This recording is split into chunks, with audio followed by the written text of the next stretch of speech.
Good evening everybody. Tonight I shall be spending a night under the stars, and more specifically under this magnificent yew tree behind me.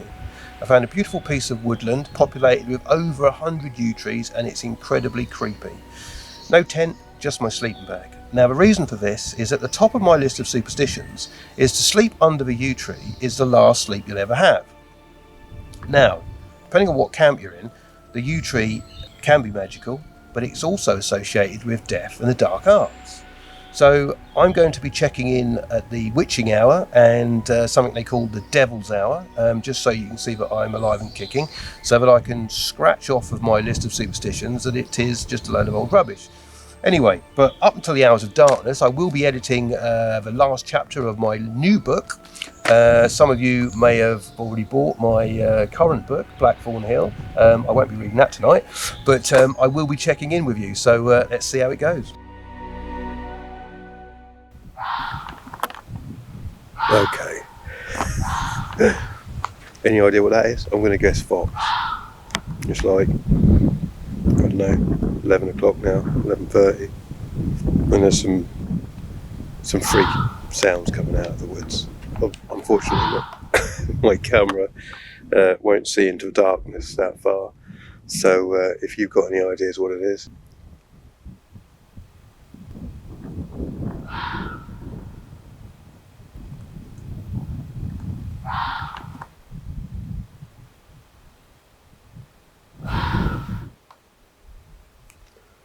All a bit Blair Witch, isn't it? Anyway, we're not at the witching hour as yet, but as soon as we get there, I will check in. See you then.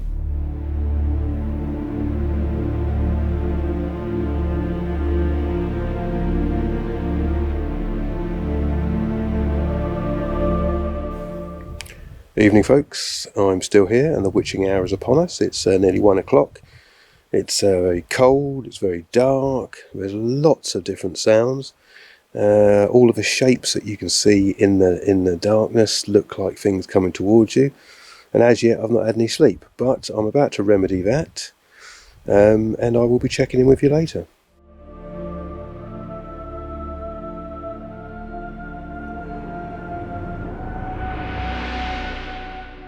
Well, morning everybody. The devil's hour has been and gone, which is 3 a.m. to 4 a.m. And I missed it completely because I was fast asleep. It's been creepy, I will say that. A few times last night I could feel this sort of cold breath on the back of my neck. I know what you're thinking, but there wasn't any wind last night. It was absolutely still in here. But I can relate to it because, not sure if I mentioned my first novel, Blackthorn Hill, there's a character in there called Joseph Kemp who is in the inn and he feels this cold breath on his neck and he can't see anything.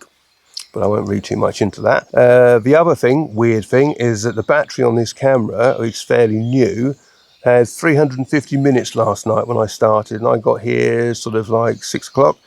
I've recorded 22 minutes of video and it's now got 15 minutes left on the battery indicator. So I didn't die, but the battery almost did. Anyway, I'm going to brew up a nice cup of coffee and I will let you know what my conclusions are. Hi again everybody, this is my last entry. It's 7 o'clock in the morning.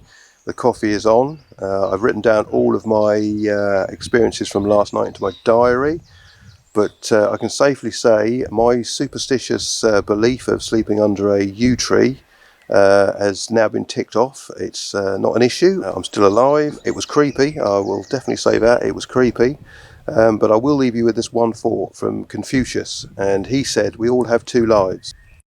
The second one starts when we realise we only have one.